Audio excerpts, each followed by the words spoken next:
ගර්භණී කාලේ ලිංගික එකතු වීම ගැන බොහෝ දෙනාට බයක් තියෙනවා. සැකයක් තියෙනවා. සමහරු කියනවා එය බබාට අහිතකරයි කියලා. නමුත් අපි විශ්වාස කරන මේ දේවල් සියල්ලම සත්‍යද? අද අපි බලමු ගර්භණී කාලේ ලිංගික එකතු වීම ගැන බොහෝ දෙනා විශ්වාස කරන වැරදි අදහස් 5ක්. පළවෙනි වැරදි අදහස වන්නේ ලිංගික එකතු වීම කළොත් බබාට හානියක් වෙනවා කියලා.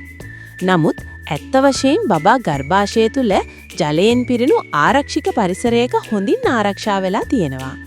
ඒ නිසා සාමාන්‍ය ගර්භණී තත්වයකදී මෙය බබාට හානියක් වෙන්නේ නැහැ. දෙවන වැරදි අදහස වන්නේ ලිංගික එකතු වීම කළොත් ගර්භපාතය සිදු වෙනවා කියලා. නමුත් බොහෝ ගර්භපාත සිදුවන්නේ බබාගේ වර්ධනයේ ඇති ජනන දෝෂ හෝ වෙනත් සෞඛ්‍ය හේතු නිසා. සාමාන්‍යයෙන් ලිංගික එකතු වීම ඒට හේතුවක් වෙන්නේ නැහැ. තවත් බොහෝ දෙනා කියන දෙයක් වන්නේ ගර්භණී කාලයේ පුරාම ලිංගික එකතු වීම කරන්න බෑ කියලා. නමුත් ගර්භණී තත්ත්වය සාමාන්‍ය නම් බොහෝ අවස්ථාවලදී මේ ආරක්ෂිත දෙයක් ලෙස වෛද්‍යවරුන් පෙන්වා දෙයි.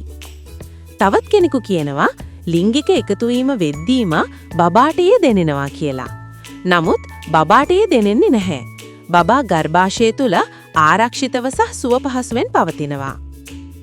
අන්තිම වැරදි අදහස වන්නේ ලිංගික එකතු වීම කළොත් දරු උපත ඉක්මනින් ආරම්භ වෙනවා කියලා. නමුත් ඒ හැම කාන්තාවකටම එකම විදිහට සිදුවන දෙයක් නෙමෙයි. ඉතින් දැන් ඔබට පැහැදිලි වෙනවා ගර්භණී කාලේ ලිංගික එකතු වීම ගැන බොහෝ දෙනා විශ්වාස කරන දේවල් සැබෑවටම වැරදි අදහස් බව. මෙවැනි සත්‍ය කරුණු තවත් දැනගන්න අපගේ channel එක subscribe කරන්න.